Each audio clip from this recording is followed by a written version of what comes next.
how can you make stop motion animation on your iPad? So let me talk about it. If you're new here, well, definitely subscribe so you never miss anything important. So at first, it comes down if you want to actually like capture the footage with the iPad or just perform the edits, because if you also want to use the camera, then you have to capture it or record it in a specific way. Like, for example, if I want something to move around my like screen as such, for example, it might be a phone or whatever, the way that I'm gonna capture it is that I'm gonna like see that I'm gonna grab like the phone, put it in one place, then remove my hands, then move it a little bit to the side, and I just perform these changes like gradually, and I can work with the frames later. So whatever you want to move across the screen or create the animation of, that's kind of how you can move it one by one.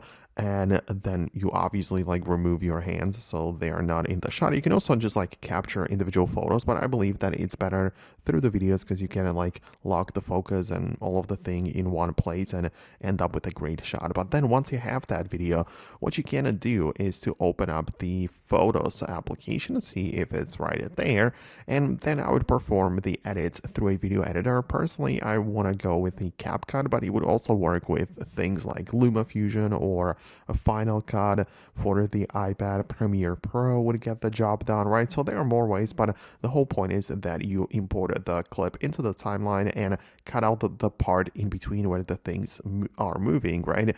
And you're going to end up with a pretty nice shot of the stop motion animation as things are moving across the screen. So yeah, that's kind of how you can play around with it. Of course, you can be much more precise with it and move by much smaller increments, so that would look even nicer, but that's up to you and your creativity. So let me know in the comments below if you managed to make it work. Hit the thumbs up and subscribe for more tutorials, and I'll see you later.